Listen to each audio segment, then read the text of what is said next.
Hi there, my name is Mackenzie Gonzalez and I'm currently hiding in my storage room at work. I have a lot of work to get done, but I also have a lot of homework to get done, so here we are. Today we're going to be talking about genetically modified foods. Now before you turn this off, this is literally the most intriguing subject in the entire world, so I really encourage you to stay and listen to my presentation. So when we talk about genetic modification, we are talking about, well, I am specifically talking about the food we eat, veggies and fruits. So some examples of GMO or genetic modifications would be increased crop yield, growing in harsher climates, weed resistant, pest resistant, increased vitamins and minerals. We're also talking about putting vaccines in vegetables. We're talking about larger varieties, sweeter varieties. Like, we are talking about what makes our food diverse and better. So the first thing when you Google GMOs are, like, you'll find the non-GMO project. It's this really big propaganda saying that GMOs are bad. And here's why you should just completely disregard all of that. None of it is based on scientific fact. If anything, it is based more on scientific fear. People who believe in non-GMOs are typically your non-vaccinators, and those people are disgusting.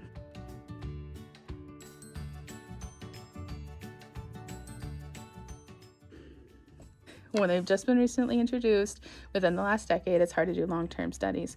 But here's the thing, within the last 10 years, it can also be proven that GMOs have the exact same nutritional value as regular foods. Okay, like when we compare a GMO tomato to a non-GMO tomato, the only difference you're really gonna see is that obviously the new benefactors are going to be a little different, but it's not less nutritious, it's not more unhealthy. We're still talking about fruits and vegetables that are still important to your diet.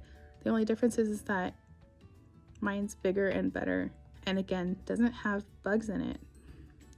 So a lot of those fears and cons that you see on the internet are really fear of the unknown. And you'll also see that with people refusing to trade with the United States because we grow GMO crops. They are, again, it's a fear of the unknown. They don't know enough about GMOs to be comfortable, therefore they won't trade with us.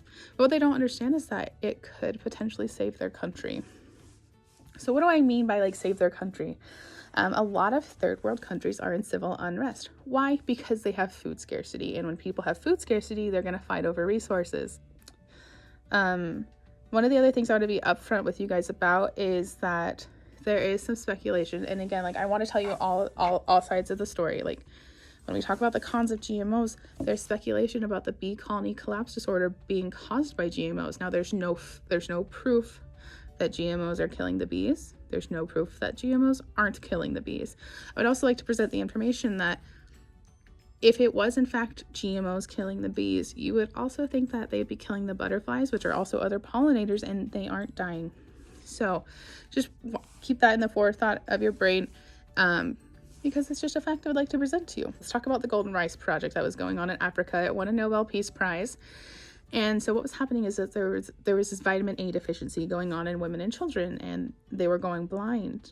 And so what they did was they were able to grow this type of rice that had the only nutritious difference, again, no chemicals added. It's literally just extra vitamin A in this rice, and it was saving lives. Like, that is what we are looking for in the future of GMO. Well, thank you so much for joining me. I really appreciate you sticking all the way until the end of this presentation. It was interesting for me. I hope you were also intrigued, and I look forward to seeing other presentations in this class. Thank you.